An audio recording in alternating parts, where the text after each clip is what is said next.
बिस्मिल्लाहिर्रहमानिर्रहीम। अस्सलाम वालेकुम। एडी न्यूज़ के साथ मैं हुसैन हुसैन। चलते हैं खबरों की जानिब। सिविलियंस का मिलिट्री ट्रायल केस क्या 9 मई का जुर्म दहशतगर्दी के वाक़यात से ज्यादा संगीन है? जज आईनी बेंच सुप्रीम कोर्ट में जस्टिस समीरुद्दीन खान की सरबराही में 7 रुकनी आईनी बेंच ने फौजी अदालतों में सिविलियंस के ट्रायल के खिलाफ इंट्रा कोर्ट अपील पर समाअत की, जहाँ वज़ारत दिफा के वकील ख्वाजा हारिस ने दलाइल दिए।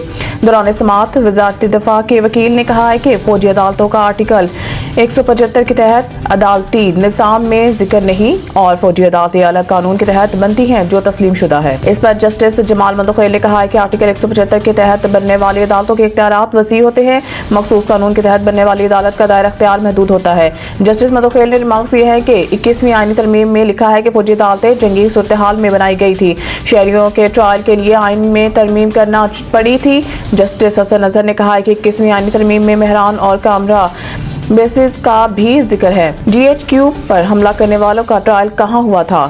कामरा बेस पर हमलावर मुल्ज़मान का ट्रायल कहाँ हुआ था? पाकिस्तान के अरबों रुपए मालियत के 2 कोरियन तैयारे तबाह हुए थे। क्या 9 मई का जुर्म दहशतगर्दी के वाक़यात से ज़्यादा संगीन है?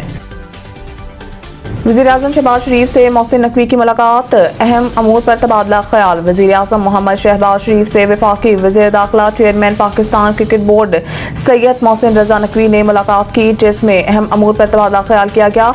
मोहसिन नकवी ने वज़ीर-ए-आज़म को अपने हालिया दौरा अमेरिका और इस दौरान अहम अमरीकी हुकाम, कारोबारी बराती और सरमायाकारों से मुलाकात के हवाले से आगाह किया। मोहसिन नकवी ने मुलाकात में वज़ीर-ए-आज़म को इंसानी स्मगलिंग में मुलव्वस गिरोह के खिलाफ ऑपरेशन पर पेश रफ्त और तफसीलात से आगाह किया, जबकि वज़ीर दाखिला ने मुल्की अमन अमान की सूरत हाल पर भी शहबाज शरीफ को ब्रीफिंग दी। पाकिस्तान को मैरीटाइम शोबे में सालाना 5000 अरब का नुकसान, आला सतह के टास्क फोर्स की मरतब करदा रिपोर्ट का हवाला देते हुए एक बाखबर सरकारी ज़राए का कहना था कि पोर्ट्स को मुकम्मल इस्तेदाद के साथ इस्तेमाल न करने से सरकारी खजाने को 3190 अरब रुपए का नुकसान हो रहा है।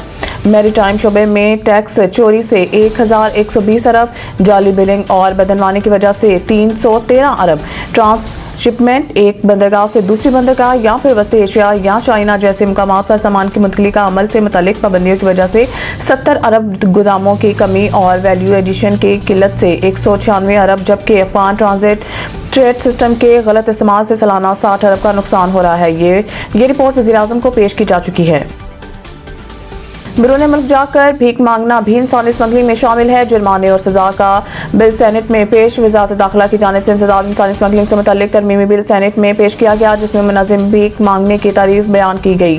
तरमीमी बिल के मुताबिक मुनज़्ज़िम भीख मांगने का मतलब फ्रॉड, जोर ज़बरदस्ती से भीख मंगवाने या खैरात लेना है। इसके अलावा धोखाधड़ी, ज़बरदस्ती, वर्गला कर या लालच देकर खैरात लेना भी भीख के ज़ुमरे में आता है। मुनज़्ज़िम भीख मांगना तरमीमी बिल में कहा गया है कि मुनज़्ज़िम भीख मांगने, इसके लिए भर्ती करने, पनाह देने या मुंतकिली पर 7 साल तक कैद और 10 लाख रुपए जुर्माना होगा। मज़ीद न्यूज़ अपडेट के लिए देखते रहिए AD न्यूज़।